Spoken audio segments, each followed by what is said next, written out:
Alright YouTubers, coming back at you with another video today. There we go. And we're looking at a new knife from Giant Mouse. Let me give you a little background of this company first before we jump into the knife and the unboxing.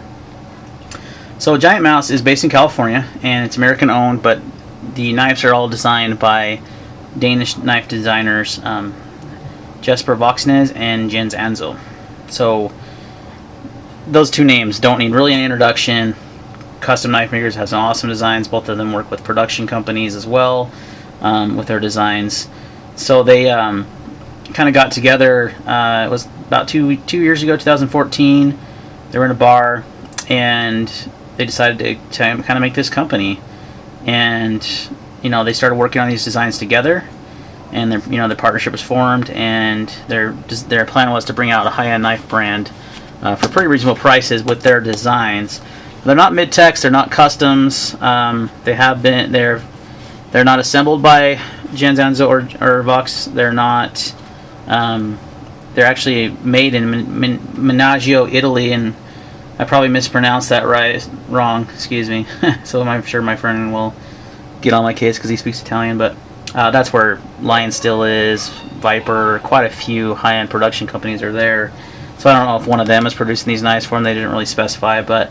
So they're made in Italy, but they are completely designed, and Jesper and Jens are the ones that deal with the company in the production, make sure they're up to their standards. So you're getting a limited edition knife. They're only making 300 of each variant, and they're going to come out with new designs, and then they're going to be sold in small numbers, and then so on and so forth. So the collectability of these knives is really high. So let's go ahead and get into it. Now, right now they have 3 models out. The GM1, what's the other one called? It's like similar. Just give me 2 seconds here while we open this. The GM1, which is this one, comes in a little box. You got your giantmouse.com. Check out their thing. Free from defects and workmanship. Warranty is good. Doesn't really say it expires, so I guess it's a lifetime. So you have the GM1, GMP1, and the fixed blade GMF1, which I almost bought too because it's a cool little fixed blade. But decided to start with the folder, so let's go ahead and jump into it here. And I may have to plug my camera in. It looks like it may be dying on me. Comes in a cool little sack. Kind of a cool design, a cool presentation. I like that with the Giant Mouse logo there. Cool logo. Let's go ahead and get into the knife. Unboxings are kind of fun. I don't typically do them that often, but oh yeah. Now when I saw this, I actually saw it on either Instagram or Facebook, and someone was kind of promoting this brand. I never even heard of it, nor that it was happening. So I jumped right on the chance to get one of their knives, and luckily they launched that day. And was able to order one. Like I said, only 300 of these were made of each design. So this is the GM1. Let's go ahead and, oh yeah, flip that baby open. Sweetness. Now you can just tell by looking at this knife that this is definitely a knife designed by Anzo or Vox. They're just, you can see it in these design elements. It's very typical of some of their designs. You can see where it borrows. I mean, the handle shape is very similar to the Zero Tolerance 0220 that Jens Anzo designed, just off from the naked eye, just looking at that. The blade shape is similar to some of Vox's designs, so really cool. Titanium frame lock. Got some blue anodization there around the pivot collar, which is a nice little custom touch, I think. You got a anodized blue titanium backspacer. Anodized blue titanium clip with the little Giant Mouse logo on there, which is sweet. Got a lock bar insert. It's got a great lockup. N690 is the blade steel, very commonly used steel in Italy for those production companies. Okay, so ooh, that fits nice. What I like in the pictures, it looks a little thicker than it is. It's actually pretty slim. You can see they've kind of milled out the titanium here. It is not lightened up. It's not milled out in the inside though. Very smooth on bearings. You've got some interesting jimping right there in the middle of the blade. I'm trying to, oh, that's, well, that interesting jimping is genius. So look where your thumb rests when you have this knife open, right on that jimping. That is awesome. That is really cool.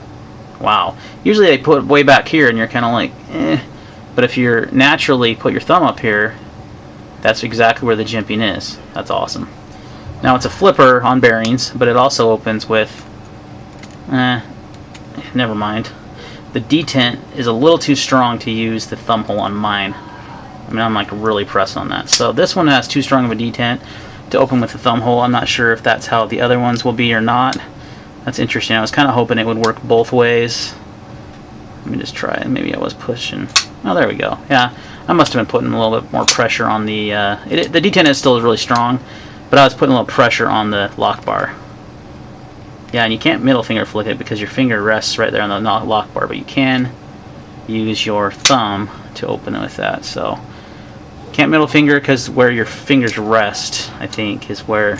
Oh, there we go. We got it. A little practice, a little different. Like I said, strong detent. It's not really meant. It's meant more to be a flipper, but there is that option to open like that if you give it a nice thumb flick. It's not going to open manually because you got to overcome that detent. So you got to really give it a flick of your finger, but you can do it. It's definitely not Spyderco OS, but it's like I said, meant to be a flipper. But there is that secondary option to open it. Fit and finish is excellent. I mean, I can't. Let's go ahead and just look it over really closely here. I love that blue anodization right there on the pivot collar to match the clip. I think that's awesome. Lock bar cut out. Someone mentioned that they had a burr on theirs right here. I don't see that at all. I mean, it's solid. Love that backspacer. That's slick. Pretty good sized blade. So let's get some measurements while we're doing this. We'll do it all on our own here instead of looking at the specs. I believe the blade is 3.5 inches, but we're gonna find out. It looks like it might be just shy 3.3 inches, but they may be doing it from, yeah, they're actually doing the cutting edge. So your cutting edge is about 3.3 inches. The blade length is actually longer, but you have this forward choil, which is really nice. Again, so well thought out with that jimping right there. Genius. You can tell these guys, who are both knife geniuses, had their hands on this knife. Your overall length is just about 8 inches. Actually, it's exactly 8 inches. Look at that. Bam. Right on the nose. 8 inches long. Handle length with the blade closed is about perfect size for me. 4.7 inches. I like around 4.5, but it's perfect. I mean, it's a great size. Your thickness of the handle, let's find that out here.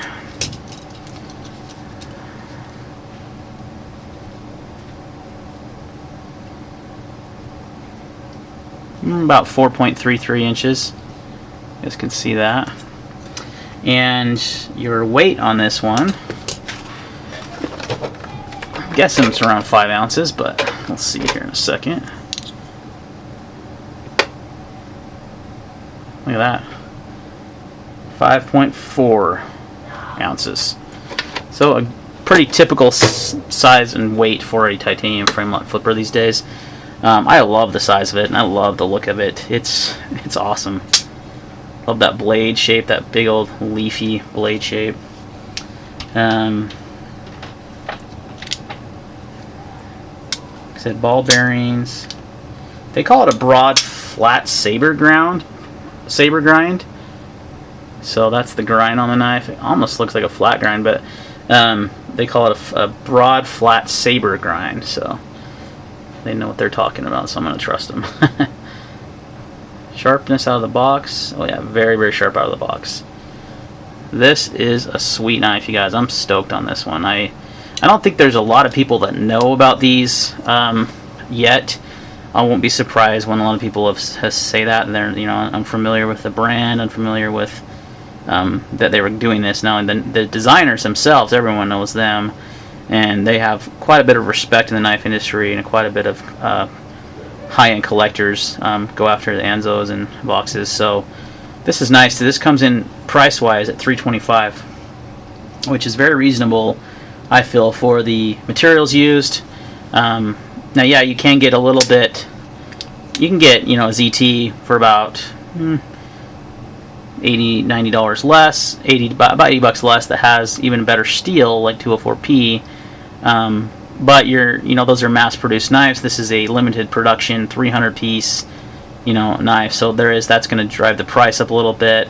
Plus, you know, with the Vox and Anzo name on it, I'm not surprised at all. Of the price, I actually think it's very reasonable, because a lot of now this is, again, it's not a mid-tech, it's a production knife, but a lot of mid-techs of this same quality and, you know, design stuff are going to cost you a lot more money. So I find that even though it is a production knife, it's so limited production. It's kind of like a Browse, where he does, you know, very small limited runs of knives and doesn't do them again. It's kind of similar to that, I would say. They are based in California, and that's where it's shipped from. But again, Vox and Anzo are both in the Netherlands, both Danish designers, so they're made in Italy. So it's, you know, kind of all over the place. It's not, you know, made in the U.S. It's not made in by them. It's made in Italy, but they oversee everything with this. So I feel like that this is a sweet design. The other one's sold out, I believe. I'm not sure if this one's available or not. Let's see here if there's any in stock. Yeah, it looks like this one's still in stock. The other model had sold out, the GMP one. I think they were getting a second run of those in. So they had a very small amount. Let's see here. Yeah, those are both ready to be ordered. And then the fixed blade, let me just show you instead of just sitting here talking to you, so you can get an idea what it looks like. I think this is a sweet little fixed blade. And it's got the same kind of jimping on that. I like that. Comes in a nice leather sheath. It's a small, you know, EDC fixed blade. Those only run $95. I kind of want to order one.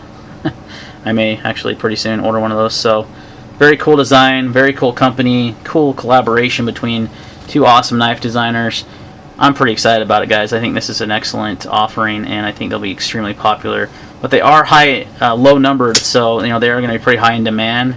I wouldn't be surprised to see a higher price on the secondary market. So great flipping action, super smooth out of the box. N690 is a fine steel. It's not, you know, it's not, you know, a super steel by any means, but it's a good steel. So I don't have any issue with it. There you go.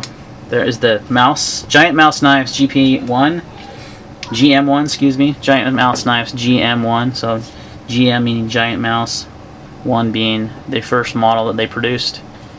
You saw it here first. Thanks for watching. See you in the next video.